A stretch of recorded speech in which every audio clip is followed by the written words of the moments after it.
Assalamualaikum warahmatullahi wabarakatuh.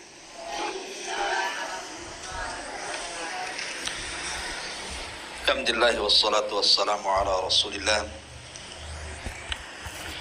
wa ala alihi wa sahbihi wa mawalah wa la hawla wa la quwata illa billahi wa ba'du.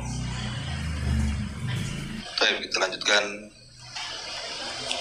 kajian kita, masih membahas tafsir singkat dari surah Al-Baqarah, dan kita masuk pada ayat ke 149.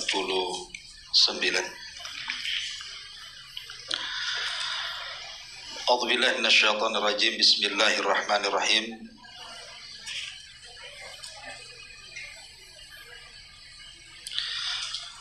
Wa min haitsu kharajta fawalli wajhaka syatral masjidil haram wa innahu lal haqqu min rabbika wa mallahu bighafilin amma ta'malun.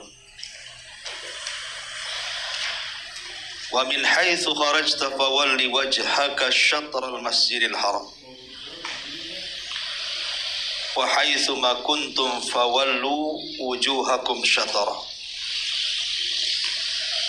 li'alla yakuna lin-nasi 'alaikum hujjatun illa alladhina zalamu minhum fala tahshawhum wahshawni wa liutimma ni'mati 'alaikum wa la'allakum tahtadun.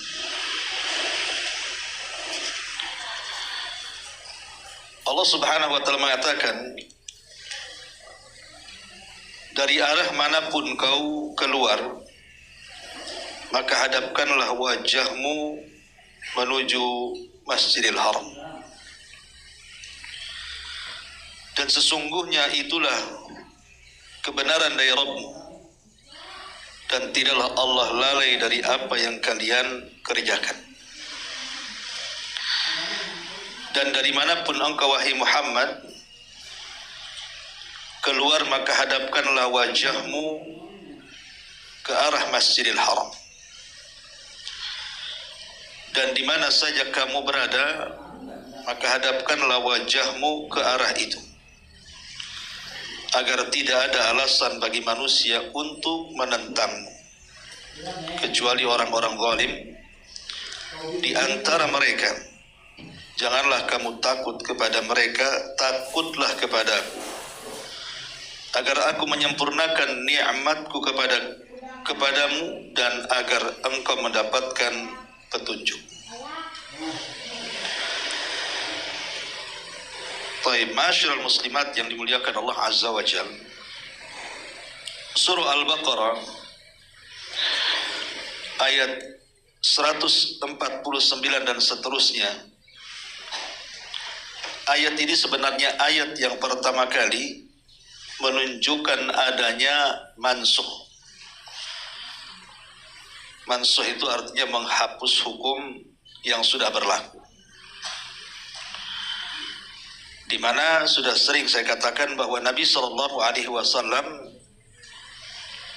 selama 3 tahun di Mekah menghadap Baitul Maqdis ketika salat, dan setahun lebih di kota Madinah.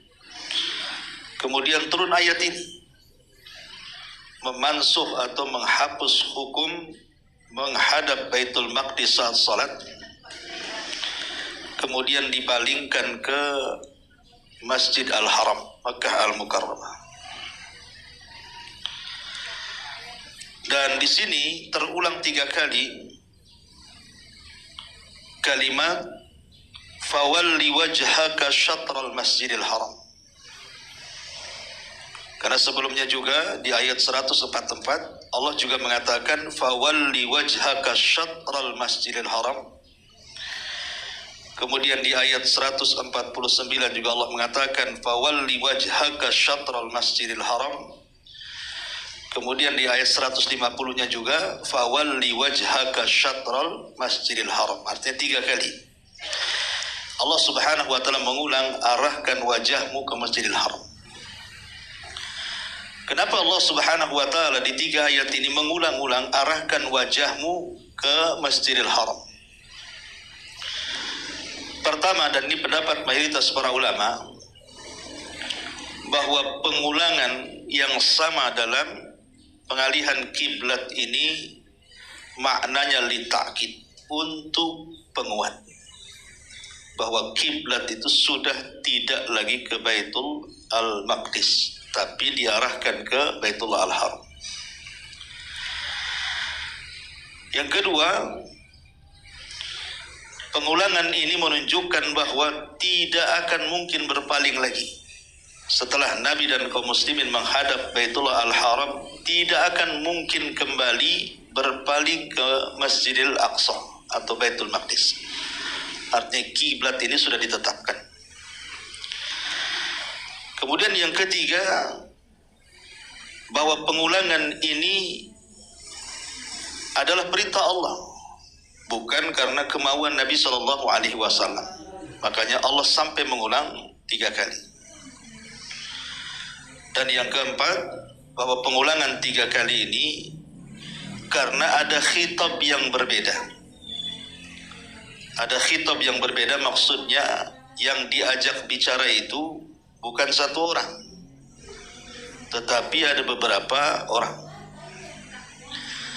Yang pertama maksudnya ketika Allah Subhanahu wa taala mengatakan dalam ayat 144 itu, maksudnya fawalli wajhaka syatral Masjidil Haram, hadapkan wajahmu ke Masjidil Haram, maksudnya khitab kepada Nabi.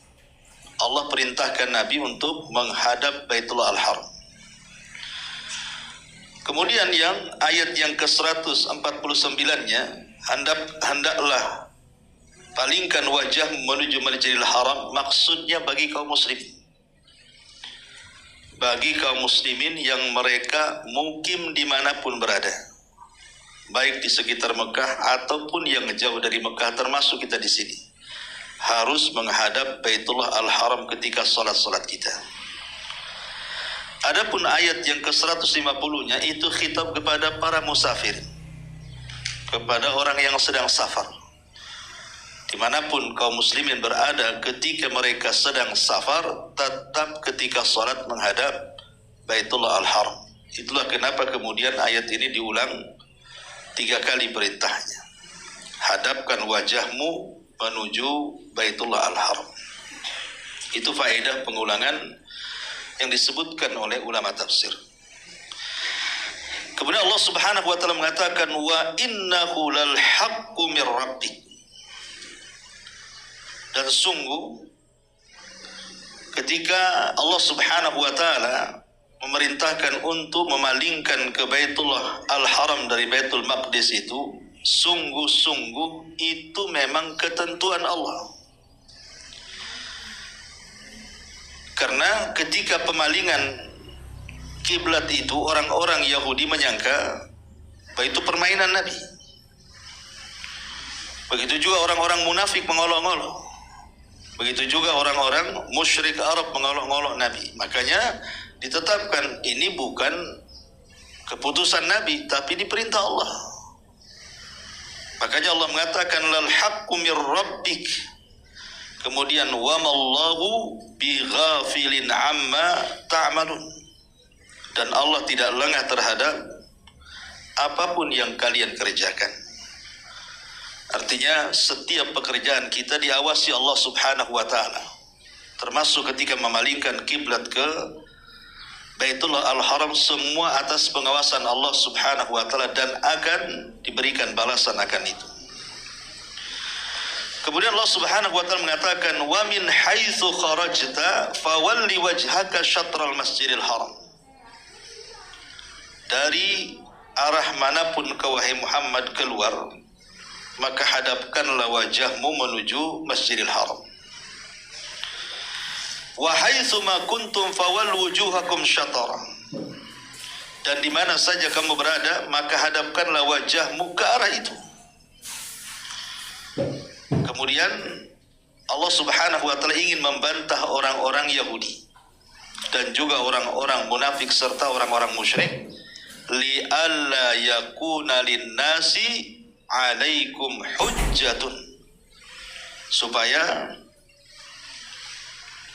ketika kemudian keputusan Nabi SAW mengalihkan dari Baitul Maqdis ke Baitul Al-Haram itu agar manusia mereka memiliki hujah kepada kalian. Allah mengatakan di sini agar tidak ada alasan bagi manusia untuk menentang kamu illal ladzina zalamu, kecuali orang-orang zalim minhum, dari mereka. Ada yang mengatakan bahwa kalimat illa di sini ada dua penafsiran para ulama. Kalau yang dimaksud kalimat illa di sini artinya kalimat sambung atau mausul, maka maksudnya adalah khitab kepada orang Yahudi dan orang-orang musyrik Arab. Tapi kalau seandainya maksudnya illa ini artinya pengecualian, maka Yahudi sendiri, orang-orang musyrik sendiri. Maknanya begini. Ketika Allah mengatakan li alla yakuna linnasi alaikum hujjah, titik sampai di sini, supaya manusia tidak beralasan lagi untuk menentangmu dengan pengalihan kiblat itu. Karena ketika itu orang-orang Yahudi, mereka mengolok-olok pengalihan kiblat dan seolah-olah Nabi SAW mempermainkan agamanya. Kok kemarin menghadap ke kiblat kami, sekarang kok sudah lain pula kiblatnya ke kiblat yang orang-orang musyrik agungkan. Ini agama apa? Maka Allah Subhanahu wa taala turunkan bahwa ini perintah Allah, bukan perintah Nabi SAW, dan ini hujah yang kuat.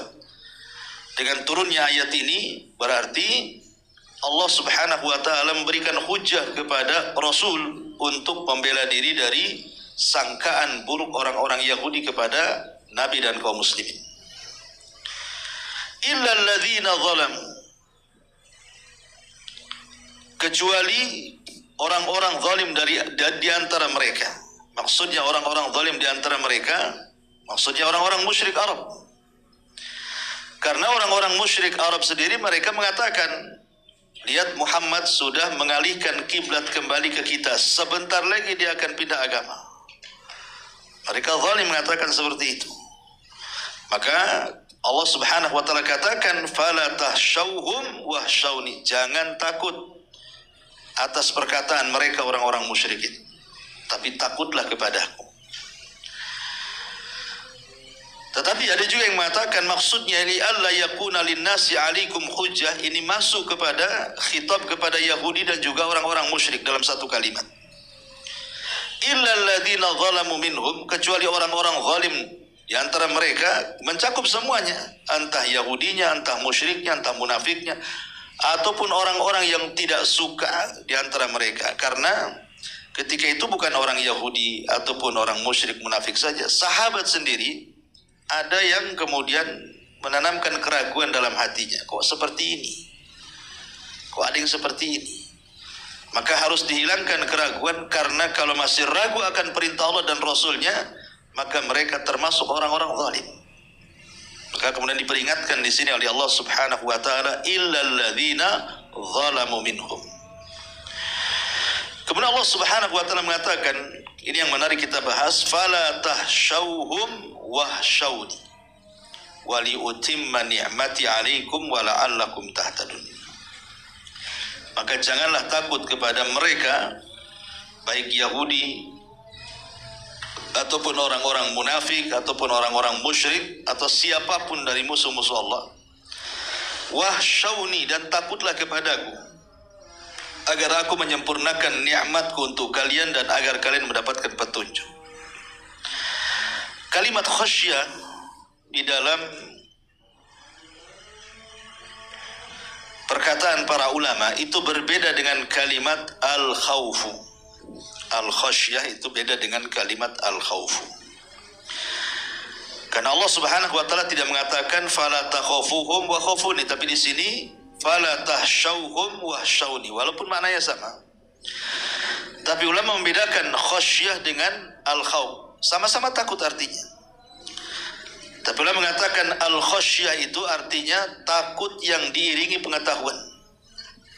Tapi kalau al-khawfu takut, ya takut saja. Lah, perintah al-khasyah takut kepada Allah Azza wa Jalla ini perintah yang sangat agung sekali. Yang sangat agung sekali, karena ini bagian daripada ketakwaan kita kepada Allah Subhanahu wa taala. Di antara pengaruhnya kenapa kemudian Allah memerintahkan kita untuk memiliki sifat khasyah, sifat takut ini.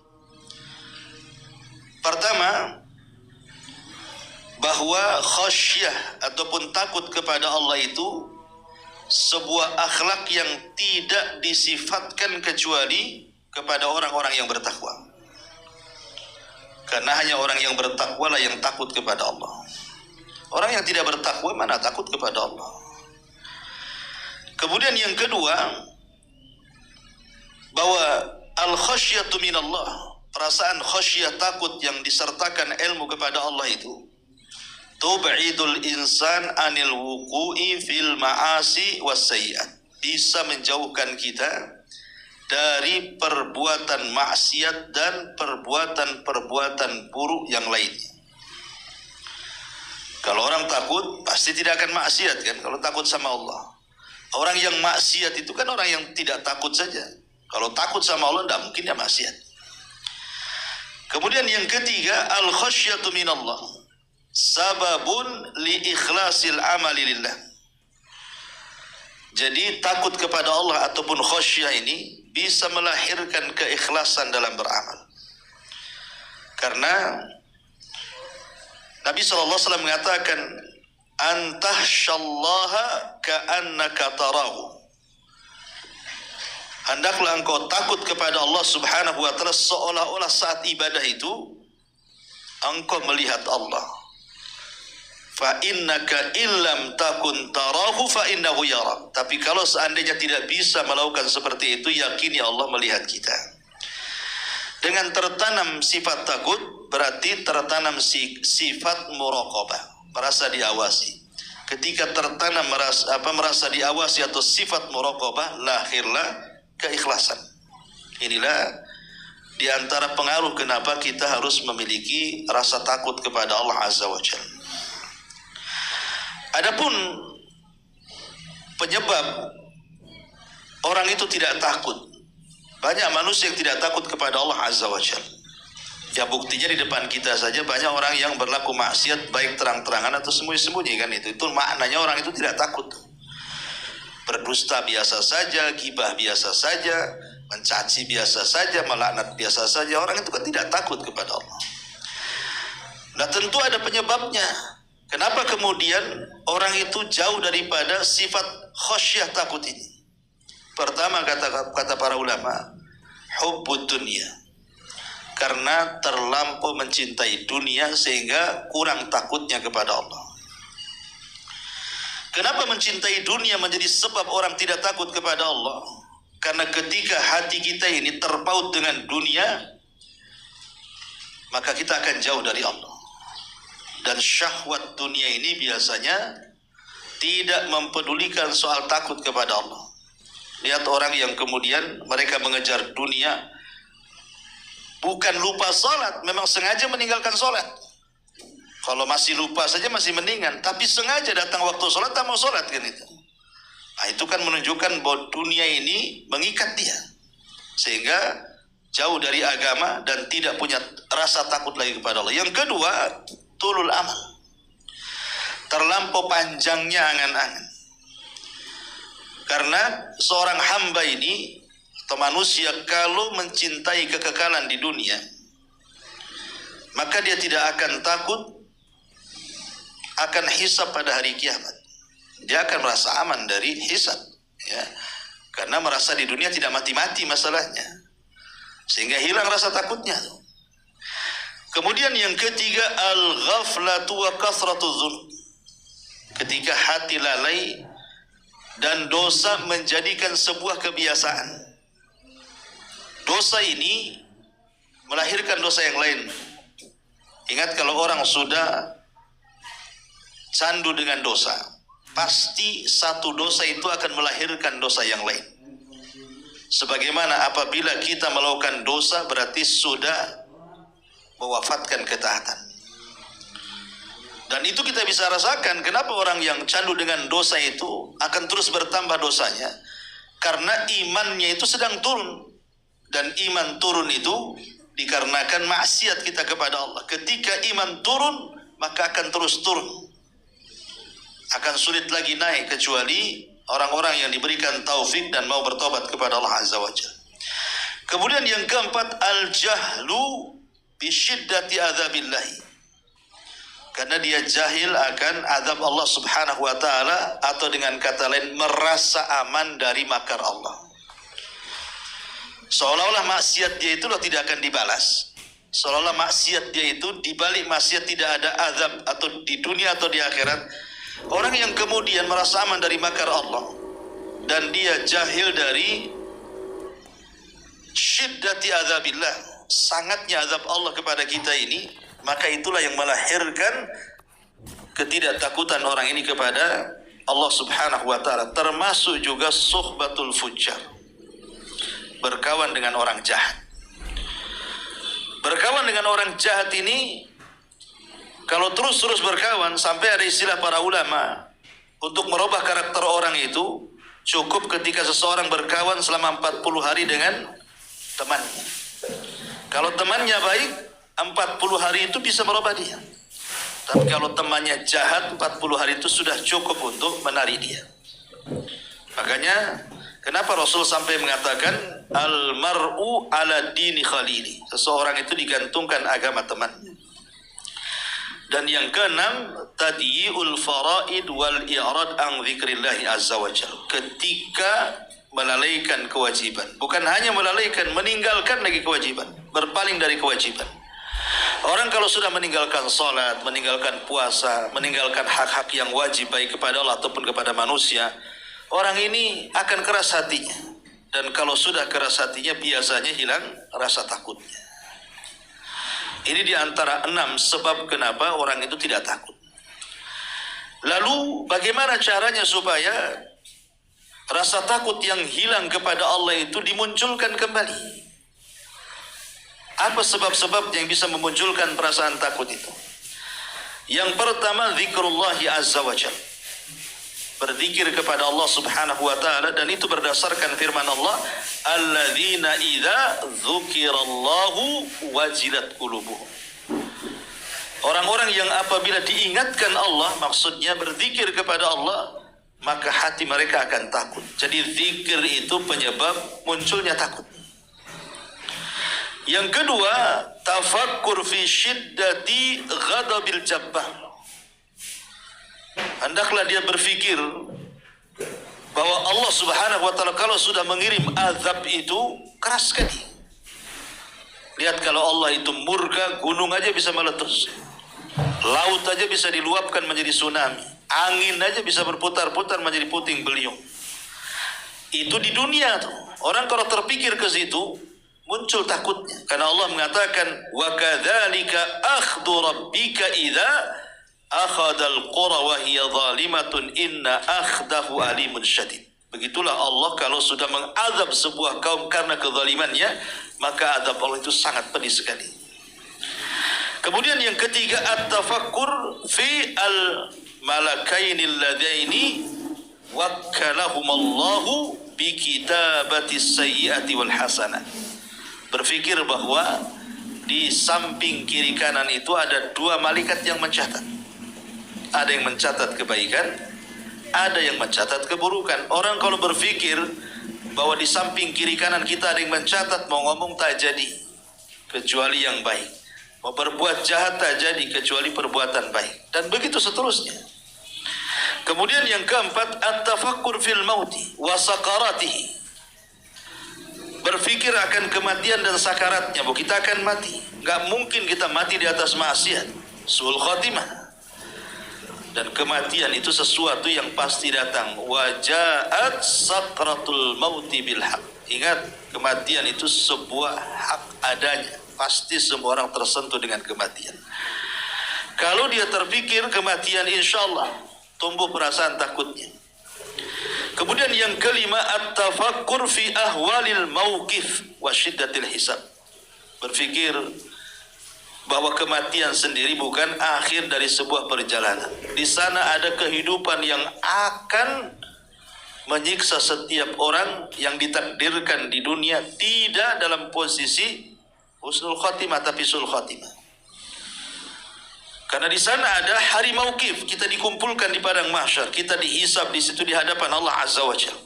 Kalau orang berpikir kita akan dihisab, kita akan dibangkitkan, pasti takut. Kemudian yang keenam, at-tadabbur fi nadami ahlil iman yaumal qiyamah. Coba berpikir, jangan lagi orang-orang jahat. Orang-orang yang beriman pada hari kiamat saja mereka menyesal. Kenapa ketika di dunia mereka tidak memaksimalkan waktu mereka untuk beramal soleh? Itu orang-orang baiknya. Cemana orang-orang jahatnya? Jangan lagi manusia, malaikat aja menyesal dan mengatakan di hadapan Allah Azza wa Jalla, subhanaka ma abadna haqqa ibadatik. Maha suci engkau ya Rabb, kami para malaikat benar-benar menyesal karena tidak beribadah sebagaimana mestinya ketika di dunia. Kalau malaikat aja menyesal, apalagi kita manusia. Maka dengan berpikir tentang bagaimana penyesalan ahlul iman pada hari kiamat, tentu kita akan semangat lagi memupuk ketakutan kita kepada Allah. Kemudian yang nomor 7, at-tafakkur fi khataril jawari yaumal qiyamah. Ingat bahwa anggota badan ibu, saya atau siapapun dari kepala sampai kaki akan mempertanggungjawabkan di hadapan Allah. Semua akan ditanya. Mulai dari mata, telinga, lisan, tangan, kaki, semua ditanya di hadapan Allah Azza wa Jalla. Digerakkan kemana? Ke tempat maksiat ataukah ke tempat yang baik? Kemudian juga yang nomor 8, at-tafakkur fi khatari su'il khatimah. Berpikirlah soal akhir kehidupan kita. Apakah kita sul khatimah atau husnul khatimah? Sebab kalau itu yang terpikir, kita tidak mau kalau seandainya kita sedang maksiat, kita mati. Pasti dia akan takut kan, akan menghindar tuh. Kalau orang takut akan akhir dari sebuah perjalanan hidup di dunia ini. Inilah 8 perkara yang disebutkan para ulama, di antaranya sebab menumbuhkan perasaan takut kepada Allah Subhanahu wa taala. Karena ulama mengatakan man khafallaha fid dunya aminahullahu yaumal qiyamah. Siapa yang perasaan takutnya di dunia besar, maka dia akan mendapatkan keamanan pada hari kiamat. Tapi sebaliknya, man amana adzabahu fid dunya akhafahullahu yaumal qiyamah. Siapa yang merasa aman dari azab, dari makar Allah di dunia, justru orang ini menjadi orang yang paling takut pada hari kiamat di hadapan Allah. Ya, nah, tinggal milih. Orang yang takut di dunia aman di akhirat. Orang yang aman di dunia dialah orang yang paling takut di akhirat. Makanya apa kata Salih bin Abdullah Yunus al-Astustari ini, seorang ulama salaf, dia mengatakan man khafallah ammanahullah. Siapa yang takut kepada Allah, justru Allah akan memberikan keamanan kepadanya. Tapi kalau dia takut kepada makhluknya, justru Allah akan menanamkan perasaan takutnya. Ma'asyiral muslimat yang dimuliakan Allah Azza wa Jalla, ada sedikit perkataan ulama salaf seputar al-khasyah di sini. Pertama, perkataan Fudail ibn Fudail ibn Iyad rahimahullahu taala. Man khafa Allah dallahul khaufu ala kulli khairin. Siapa yang takut kepada Allah, maka perasaan takut itu akan menghantarkan orangnya kepada kebaikan. Kata Fudail ibn Iyad, siapa yang takut kepada Allah, perasaan takutnya itulah yang kelak akan menghantarkan kita untuk melakukan semua kebaikan. Kenapa orang melakukan kebaikan? Salah satu yang menuntunnya adalah takut. Takut kalau seandainya kemudian dia tidak masuk surga, takut kalau seandainya Allah tidak memberikan ampunannya, rahmatnya, berkahnya, sakinahnya, dan begitu seterusnya, sehingga menuntun kepada kebaikan. Kemudian juga dikatakan yang nomor 2, Abul Qasim Al-Hakim mengatakan, man khafa syai'an haraba minhu wa man khafa Allah haraba ilaihi.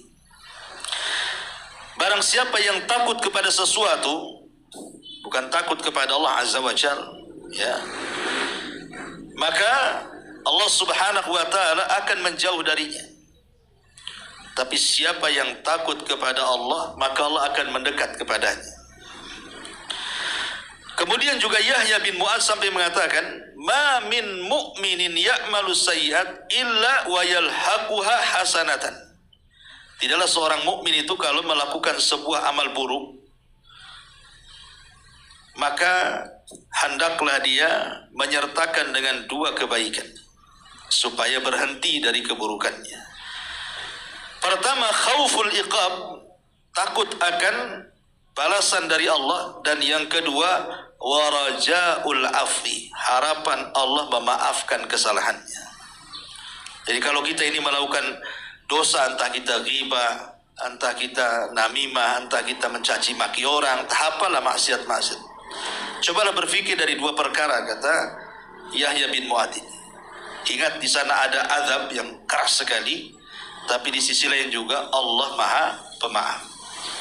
Inilah yang kemudian disebut dengan dua rukun ibadah hati, al-khawfu war-raja, yang kata Imam Ibnul Qayyim, tanpa dua ibadah hati ini ibarat burung tidak bisa terbang tanpa dua sayap. Sebab kalau seandainya hanya takut saja, dia putus asa. Kalau hanya harap saja, dia meremehkan. Maka supaya kita tidak putus asa dan tidak meremehkan, maka masukkan dua perasaan, takut akan azab dan berharap akan ampunan Allah Subhanahu wa ta'ala. Kemudian juga dikatakan oleh Abu Sulaiman Ad-Darani, aslu kulli khairin fid dunya wal akhirah al khawfu min Allah. Asal dasar kebaikan di dunia dan akhirat itu sebenarnya penanaman rasa takut kita kepada Allah Azza wa Jalla. Syekhul Islam Ibn Taimiyah rahimahullahu ta'ala, dia mengatakan, lan yakhafa ar-rajul ghairallah illa limaradin fi qalbi. Ingat, orang itu kalau tidak punya takut kepada Allah, kata Ibnu Taimiyah, berarti ada penyakit di hatinya. Jadi orang kalau tidak takut kepada Allah berarti ada penyakit hati di hatinya. Kama dzakaru anna rajulan, sebagaimana mereka para ulama salaf menyebutkan, anna rajulan syaka ila Ahmad ibn Hanbal khaufahu min ba'di al-wulad. Jadi ada seseorang yang mengadukan kepada Imam Ahmad akan takutnya penguasa yang zalim. Karena di zaman itu para ulama kan ditangkap. Di zaman Imam Ahmad itu ribuan para ulama ditangkap penguasa karena tidak mau masuk ke akidah Mu'tazilah. Karena penguasanya kan Mu'tazilah, sementara rakyatnya ahli sunnah. Jadi siapa yang tidak ikut Mu'tazilah ditangkaplah, termasuk para ulama itu. Jadi ada seseorang yang datang kepada Imam Ahmad karena takutnya dengan pemerintah.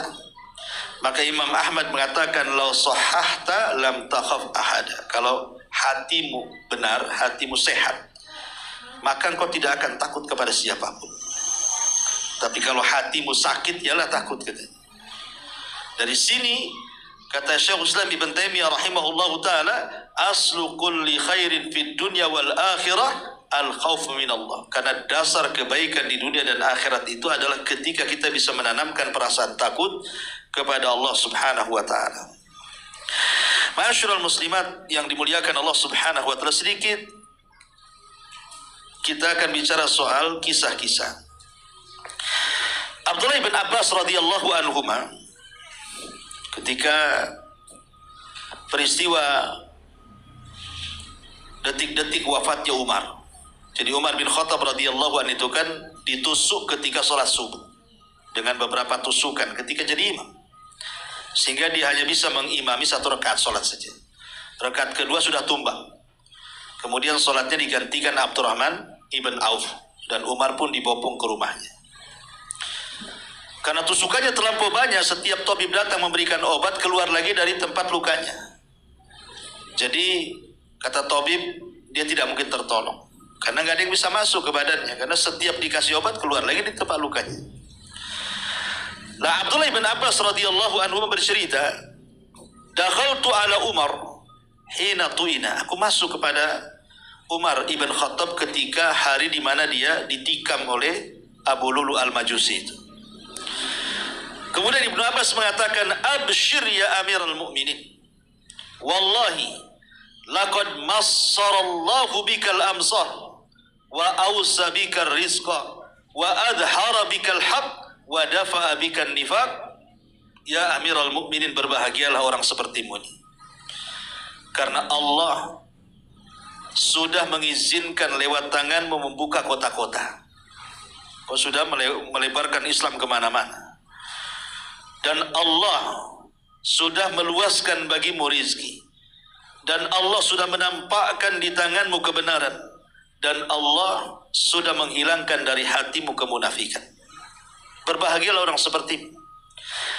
Dari sini kita tahu bahwa kalau kita sedang ziarah kepada orang sakit, sering saya nasihatkan, maka hibur orang sakit itu dengan mengingatkan amal-amal kebaikannya. Apalagi kalau sakitnya parah, ya, yang nampaknya nggak ketolong. Maka itu penting. Lihat Abdullah bin Abbas menghibur Umar. Jadi dengan cara apa?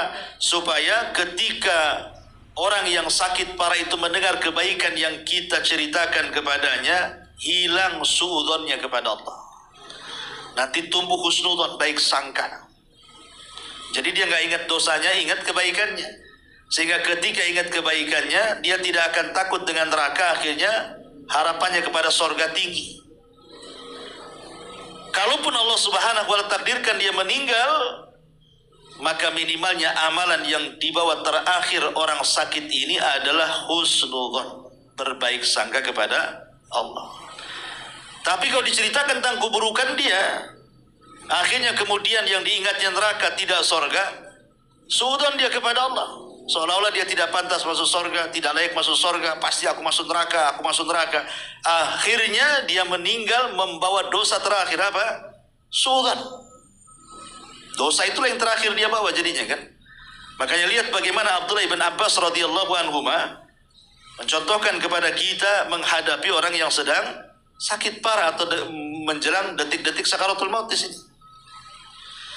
Kemudian Umar bin Khattab radhiyallahu anhu menjawab, afil imarati tusni alayya ya Ibn Abbas, apakah karena kekuasaan yang aku pegang yang meluas kemana-mana engkau hendak memujiku hai Ibnu Abbas? Maka Ibnu Abbas mengatakan, naam ya Amirul Mukminin, tentu hai Amirul Mukminin, memang itu kenyataannya, ya, tidak ada yang ditutup-tutupi, semua orang tahu. Maka Umar mengatakan, fawalladzi nafsi biyadi lawadittu an anjua minha kifafan la ujar wala u'zar wallahi lawadittu anni kharajtu minha kama dakhaltu fiha la ajrun wala wizrun wallahi law kana li ma tala'at alaihi syamsu laftadaitu bihi min haulil matla', kata beliau. Wa Ibnu Abbas, kata Umar bin Khattab radhiyallahu anhu, ketika kau ingatkan soal kekuasaan, sungguh aku mengharap aku ini selamat dari kekuasaan itu. Kalau bisa aku tidak diberikan pahala, tetapi juga aku tidak dapat dosa. Jadi saat aku berkuasa nggak apa-apa, aku tidak dapat pahala, tapi jangan pula ada dosa pula di situ. Balance aja lah kan gitu. Dan aku berkeinginan ingin keluar dari kekuasaan ini sebagaimana masukku dulu, sehingga aku tidak ada pahala dan tidak ada dosa di situ. Dan kalaulah aku memiliki tebusan yang besar di hari kelak di hadapan Allah yang menakutkan, tentu aku akan tebus supaya aku tidak ketakutan. Itu jawaban Umar radhiyallahu an. Makanya kemudian bagaimana takutnya Umar radhiyallahu an akan kekuasaan di sini. Kalau bisa kekuasaan itu, kalaupun aku tidak berpahala, jangan pula aku berdosa di situ. Itu maksudnya. Karena biasanya kekuasaan kan menggoda, Bu. Orang kalau sudah berkuasa ini biasanya susah untuk turun kan, karena sudah enak di atas kekuasaannya, dan pasti banyak berlaku zalim. Kalau dia menjadi penguasa adil, subhanallah pahalanya besar kan itu. Tapi kalau dia menjadi penguasa zalim, maka dia akan membebankan dosa seluruh rakyatnya di pundaknya. Makanya Umar takut akan itu. Itulah perasaan takut yang kuat kepada Umar. Kalau sekelas Umar saja yang kekuasaannya jelas, tidak ada khalifah yang paling adil sepeninggal Nabi dan Abu Bakar, kecuali Umar. Itu saja takut ya. Harusnya kita lebih takut lagi. Tapi sekarang mana ada orang takut. Yang ada kemudian malah menjelek-jelekan satu dengan yang lainnya. Pilihlah saya, jangan pilih dia. Gitu ya. Dan repot jadinya. Kemudian Qatadah, dikisahkan Imam Qatadah, anna Imran ibn Husain qala, kata Qatadah ini, wa Imran ibn Husain dia mengatakan, wadidtu anni rammadan tadruni riyah. Aku berharap aku ingin seperti debu yang dihempas angin, seolah-olah tidak ada dosa, tidak ada pahala. Karena nanti pada hari kiamat ketika Allah Subhanahu wa taala menghisab binatang-binatang, binatang juga akan dihisab. Karena ketika hari dibangkitkan kan semua dibangkitkan. Binatang yang paling kecil yang tidak bisa dilihat kecuali dengan alat saja dibangkitkan, apalagi binatang yang besar. Kalau memang ada kisah dinosaurus sudah akan dibangkitkan juga. Tapi artinya semua binatang akan dibangkitkan pada hari kiamat. Untuk apa? Untuk dihisab sebagai keadilan. Jadi kalau di dunia ini ada buaya kemudian makan, anggap saja monyet gitu ya. Nanti pada hari kiamat monyet yang makan buaya gitu ya. Jadi kalau seandainya ada binatang yang bertanduk kemudian nadu-nadu di dunia, maka tanduk akan dilepas dan akan diletakkan di binatang yang tidak bertanduk, yang ditanduk, dan Allah katakan tanduklah dia sebanyak dia menanduk kamu di dunia. Jadi tapi hanya sebatas hisab saja. Mereka tidak akan masuk neraka karena selesai penghisaban binatang itu Allah mengatakan kunu turaba, jadilah kalian tanah. Semua jadi tanah. Lah orang-orang kafir yang menyaksikan selesai hisabnya binatang dan semua jadi tanah itu, apa kata mereka yang disebutkan dalam surah An-Naba? Ya laitani kuntu turaba. Duhai kiranya aku pun jadi tanah seperti mereka. Duhai kiranya aku jadi tanah seperti mereka, tidak ada neraka. Makanya di sini dikatakan oleh Imran ibn Husain, wadidtu anni ramad tadruni riyah. Duhai kiranya aku jadi tanah sajalah yang dihempas angin ke sana kemari, tidak ada pertanggungjawaban di hadapan Allah Subhanahu wa taala. Kemudian juga dikatakan Ibrahim At-Taimi dari sahabat Abdullah bin Mas'ud radhiyallahu anhu. Dan sahabat Abdullah bin Mas'ud termasuk as-sabiqun al-awwalun. Apa kata beliau? Lau ta'lamuna dhunubi. Kalau kalian tahu betapa besarnya dosa-dosaku, la hathaitum at-turab ala ra'si. Tentu kalian akan mengambil pasir dan meletakkan di atas kepalaku. Lawadidtu anna Allah ghafara li dzamban min dzunubi. Aku hanya berharap Allah menghapus dosa-dosaku. Lihat bagaimana sekelas Abdullah bin Mas'ud radhiyallahu an mengatakan seperti itu, padahal dia sahabat yang dijamin masuk surga loh. Tapi dia mengatakan kalau kalian tahu dosaku, kalian tidak mungkin menghormati aku. Pasti kalian mengambil pasir, kalian letakkan pula di kepalaku. Dan aku hanya mengharap Allah menghapuskan dosa-dosaku. Perkataan Abdullah bin Mas'ud ini juga ditiru oleh siapa? Imam Ahmad. Jadi ketika Imam Ahmad belanja ke pasar, karena Imam zaman dulu kan yang belanja kan laki-laki. Karena di pasar pun semua laki-laki, perempuan di rumah aja kan itu. Sekarang terbalik kan itu. Laki-laki di rumah, perempuan ke pasar. Karena semua yang di pasar perempuan. Jadi Imam Ahmad di ke pasar selepas belanja, yang namanya imam besar, imam dunia, tentu murid-muridnya pengen mendekat kepada dia. Ini mumpung imam datang ini. Akhirnya kemudian murid-muridnya ingin memuliakan Imam Ahmad dan mengatakan, ya imam, sudahlah, belanjaanmu ini kami yang angkat. Kau pulang dengan jalan kaki. Nanti sampai pula belanja ini ke rumah. Kau tidak capek? Jadi murid-muridnya ingin ikram, memuliakan Imam Ahmad. Jadi ingin bantu mengangkatkan belanjaan dia. Ya mungkin semacam gandum 1 karung. Orang dulu kan makan roti kan itu ya. Ya harus beli gandum lah. Jadi murid-muridnya biarlah, kata murid-muridnya Imam Ahmad, kau pulang saja. Belanjaan ini kami yang bawa. Tapi Imam Ahmad menukilkan ucapan siapa? Ucapan Abdullah bin Mas'ud ini. Apa kata Imam Ahmad? Kalian lo memuliakan saya itu karena kalian tidak tahu aib saya saja. Kenapa kalian memuliakan saya? Karena kalian tidak tahu dosa dan aib saya. Kalau kalian tahu dosa dan aib saya, kata Imam Ahmad, pasti kalian akan mengambil pasir dan meletakkan di kepalaku. Tinggalkan aku, kata Imam, biar aku bawa, katanya. Bagaimana tawadunya seorang Imam Ahmad kan itu. Dari sini ada faedah besar bahwa kemuliaan manusia itu karena Allah masih memuliakan kita di mata manusia. Kalau Allah tidak hendak memuliakan kita, Allah tinggal bongkar aib kita. Siapa yang tidak punya aib? Semua punya aib. Dan kalau dibongkar aib, jangan banyak-banyak, satu saja, itu sudah cukup merontokkan dia di mata manusia. Macam mana kalau semua aib dibongkar? Satu saja aib kita dibongkar oleh Allah Azza wa Jal, hilang itu penghargaan manusia kepada kita.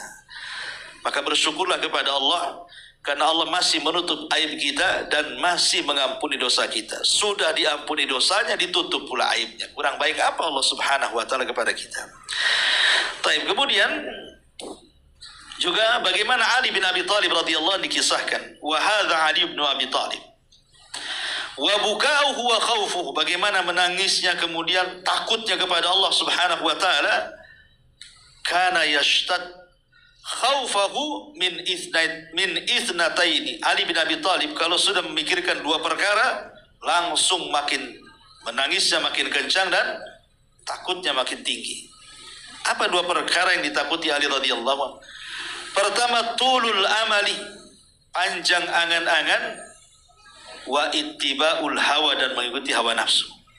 Jadi kalau ingat dua perkara ini, Ali radhiyallahu anhu selalu menangis.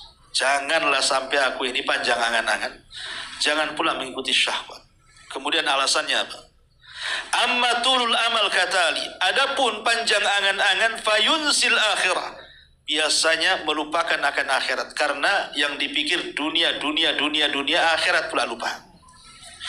Yang kedua, adapun ittiba'ul hawa.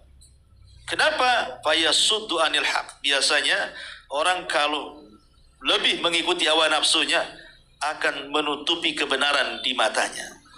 Orang kalau sudah ikut hawa nafsu pasti akan terhalang kebenaran.